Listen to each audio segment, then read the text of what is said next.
नमस्कार। सुर्खियों के बाद बड़ी खबर की बात करेंगे। जबलपुर से बड़ी खबर, बकाया बिजली बिल के उपभोक्ताओं पर होने जा रही है कार्रवाई। 11,000 से ज्यादा बिजली उपभोक्ताओं के कनेक्शन काटे जाने हैं। जिन पर भी 2,000 रुपए से अधिक का बकाया है उन पर यह कार्रवाई होगी। पूर्व क्षेत्र विद्युत वितरण कंपनी ने नोटिस जारी किया है। 15 दिन का समय दिया गया। 11,000 उपभोक्ताओं से 6 करोड़ से ज्यादा की वसूली होनी है।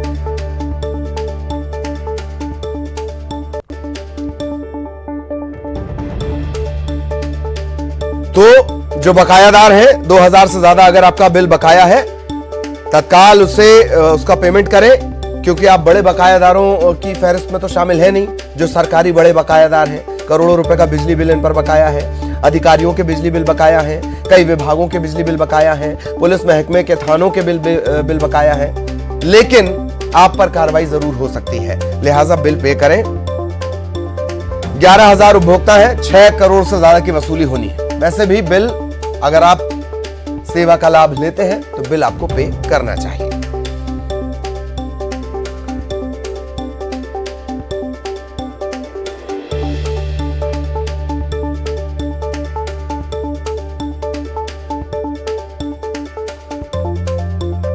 बड़ी खबर जबलपुर से आपको बता दें,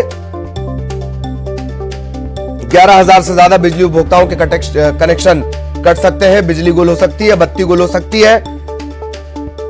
ठंड का मौसम है, ठंडे पानी से नहाना पड़ सकता है, सर्दी लग सकती है। बहुत सावधान। अगर आप इन 11,000 की लिस्ट में हैं तो बिजली का बिल तत्काल पे करें। पूर्व क्षेत्र विद्युत वितरण कंपनी ने नोटिस जारी कर दिए हैं। 15 दिन का समय दिया गया है। सरकारी नोटिस है, मिला नहीं मिला।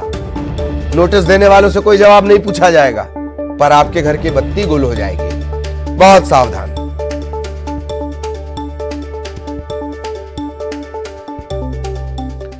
और सहयोगी प्रतीक इस वक्त हमारे साथ जुड़े हुए हैं। प्रतीक, 11,000 उपभोक्ता, 6 करोड़ से ज्यादा की वसूली।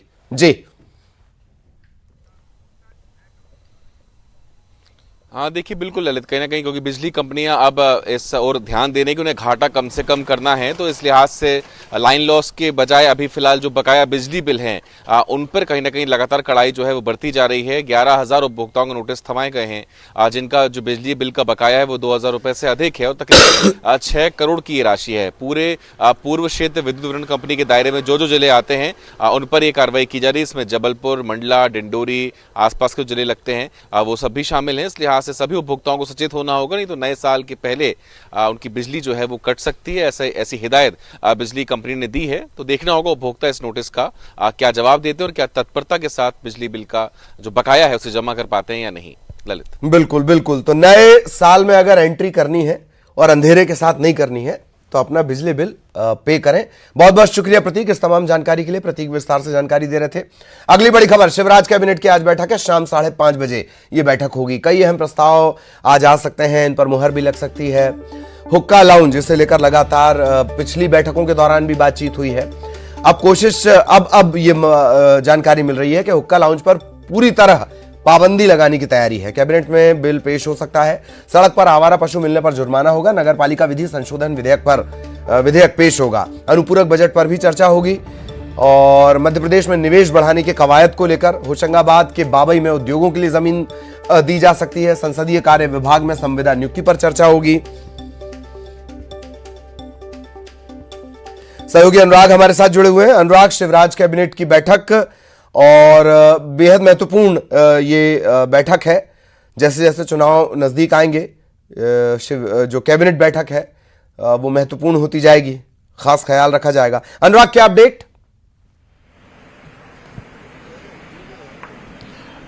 देखिए, शिवराज कैबिनेट की बैठक शाम को होगी। मुख्यमंत्री इससे पहले हरदा जाएंगे, वहां पर कार्यक्रम में शामिल होंगे और उसके बाद शाम को एक कैबिनेट की बैठक होगी। कैबिनेट की बैठक देखिए कई मायनों में महत्वपूर्ण है क्योंकि विधानसभा का सत्र 19 दिसंबर से शुरू होने वाला है और इस सत्र में सरकार कई महत्वपूर्ण विधेयक लाने वाली है। हुक्का बार लाउंज को पूरी तरीके से प्रतिबंधित करने की तैयारी है और इसको लेकर संशोधन विधेयक जो है आज कैबिनेट की बैठक में लाया जाएगा। और ये इसलिए भी महत्वपूर्ण है क्योंकि अभी तक हुक्का बार लाउंज को प्रतिबंधित करने का सरकार के पास कोई कानून नहीं है। तो इसको लेकर एक बड़ा फैसला आज कैबिनेट की बैठक में लिया जा सकता है। इसके अलावा विधानसभा के सत्र में सप्लीमेंट्री बजट लाया जाना है, उसको लेकर भी आज कैबिनेट की बैठक में चर्चा हो सकती है। और इसके अलावा जो उद्योगों को जमीन देने का मामला है उस पर भी चर्चा होगी। तकरीबन 1 दर्जन जो है प्रस्ताव है जिनको लेकर आज कैबिनेट की बैठक में चर्चा होनी है।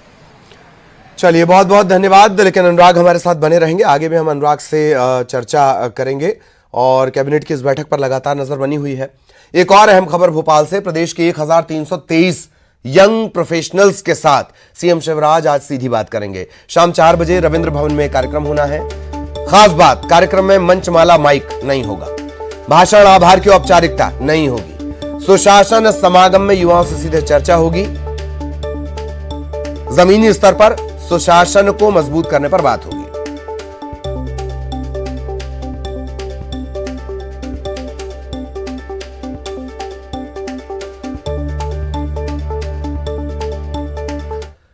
और बड़ी खबर उज्जैन से आपको बता दें, आज से विराट संत सम्मेलन की शुरुआत होनी है। अलग अलग राज्यों से हजारों साधु संत पहुंचेंगे।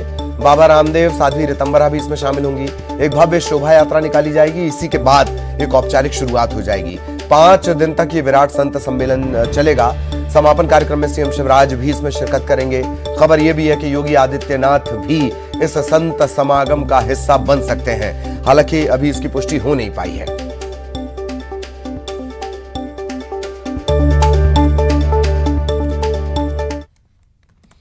दमोह से बड़ी खबर आपको बता दें, बड़ा अपडेट आपको बता दें, कांग्रेस के पूर्व मंत्री राजा पटेरिया गिरफ्तार हो गए हैं। दमोह के हटा से इनकी गिरफ्तारी हुई है। प्रधानमंत्री पर विवादित बयान इन्होंने दिया था। कल एफआईआर दर्ज हुई थी, पवई में एफआईआर दर्ज हुई थी। पन्ना के पवई में ये बयान दिया गया है। तो पन्ना पुलिस और दमोह पुलिस ने एक साथ ये कार्रवाई की है और सुबह तकरीबन 6:30 बजे इन्हें गिरफ्तार किया गया।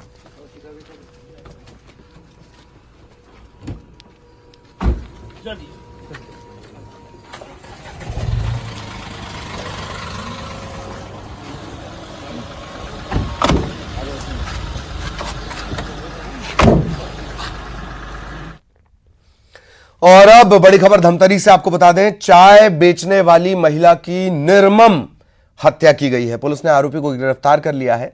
अक्सर ये महिला की दुकान पर चाय पीने के लिए आया करता था। हालांकि हत्या की वजह क्या रही, क्या विवाद कोई था या कोई पुराना इसमें लिंक निकल कर आता है, ये अब तक साफ नहीं हो पाया है।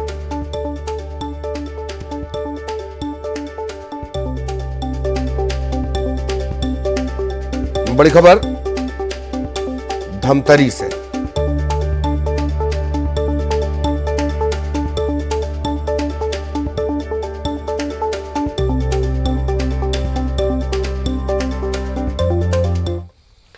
खबर रायसेन से है, जहां हजारों क्विंटल धान भीग गया। मंडी में रखा हुआ हजारों क्विंटल धान भीग गया है। बेमौसम बारिश के चलते धान भीगा है। दशहरा मैदान में 500 से ज्यादा ट्रॉलियों में धान आया। देर रात से लगातार बारिश का सिलसिला चल रहा है। हालांकि ये पहले ही बता दिया गया था कि जो मेंडोस है, इसके अलग अलग नाम भी हैं। कोई मंडोस बोल रहा है, कोई मंदूस बोल रहा है। यूएई ने ये नाम दिया है। खैर, इस तूफान की वजह से मौसम गड़बड़ होगा, ये साफ था। बावजूद इसके दशहरा मैदान में 500 से ज्यादा ट्रालियों में जो धान आया था, वो इस बेमौसम बारिश में खराब हो गया।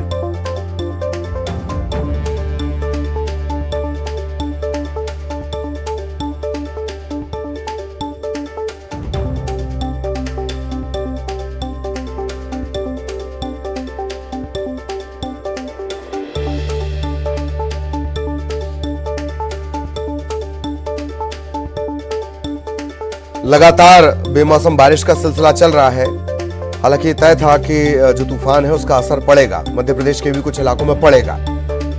तो अचानक हुई इस बारिश में मंडी में रखा हजारों कुंटल धान भीग गया है। दशहरा मैदान में 500 से ज्यादा ट्रालियों में धान आया था। लगातार बारिश का सिलसिला चल रहा है और आखिरकार इस बारिश की चपेट में धान भी आ गया। बेमौसम बारिश के चलते 500 से ज्यादा ट्रॉलियों में आए धान बारिश में भीग गया।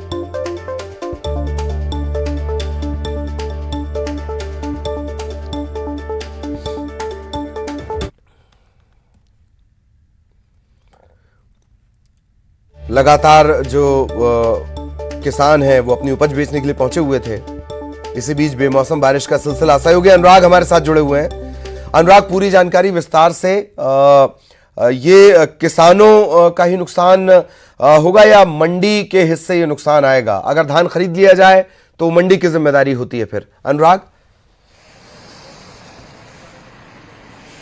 बिल्कुल, देखिए, धान की यदि खरीदी हो गई तो वो मंडी की जिम्मेदारी होती है, और मंडी में यदि खुले में धान रखा हुआ है और बारिश में भीग जाता है तो वो भी एक तरीके से अनाज की बर्बादी होती है। लेकिन किसानों को सबसे ज्यादा परेशानी का सामना करना पड़ रहा है, क्योंकि अभी जो खुले में धान रखा हुआ था और जिसकी बिक्री मंडी में नहीं हो पाई है, वो अनाज भीगने की, गीला होने की खबर निकल कर आई है। बारिश जिस तरीके से कल बूंदाबांदी हुई थी, लेकिन आज सुबह राजधानी भोपाल और रायसेन और उसके आसपास के इलाकों में कई जगह पर बारिश तेज दर्ज हुई है, और ऐसे में हजारों क्विंटल जो है धान गीला होने के कारण खराब होने के कगार पर पहुंच गया है। तो निश्चित तौर पर समय पर खरीदी नहीं होने और उसका उठाव नहीं होने के कारण इस तरीके से हालात बन जाते हैं। तो उन किसानों के लिए चिंता का विषय बन गया है जिनका धान अभी तक खरीदा नहीं गया था, जो मंडियों के बाहर खुले में रखा हुआ है और बारिश के कारण गीला हो गया है। तो ऐसे किसानों के लिए मुश्किल जरूर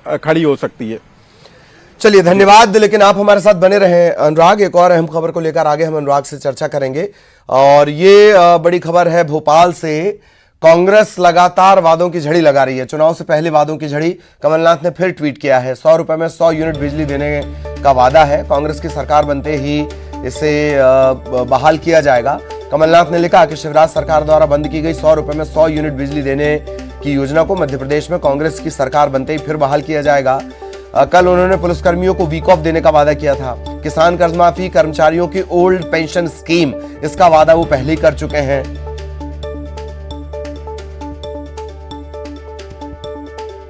अनुराग लगातार हमारे साथ बने हुए हैं। अनुराग, लगातार एक वादा, मतलब बारिश की झड़ी से ज्यादा कांग्रेस के वादों की झड़ी आजकल चर्चा में है। लगातार एक वादा आ रहा है, मेरा ख्याल है। अनुराग?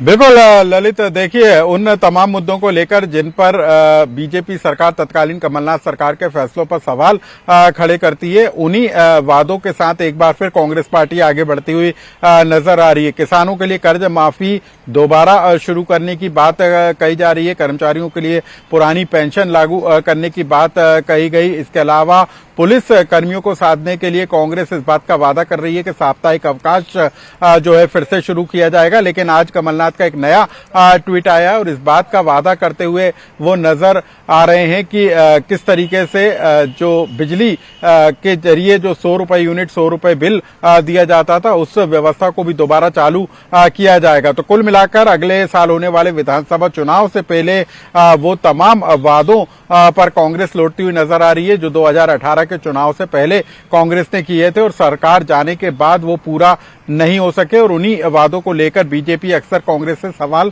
भी पूछती है। तो अब उन्हीं वादों के सहारे एक बार फिर कांग्रेस पार्टी आगे बढ़ती हुई नजर आ रही है। ललित, बिल्कुल, चुनावी सीजन है, वादे आते रहते हैं, सभी की तरफ से आते हैं, और वो गाना भी याद आता है 1999 का, जानवर फिल्म, मौसम की तरह तुम भी बदल तो न जाओगे।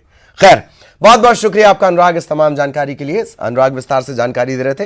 बात मौसम की हो चली है, तो आज सुबह से झमाझम बारिश का सिलसिला चल रहा है। दिन भर सोमवार को भी बादल छाए रहे।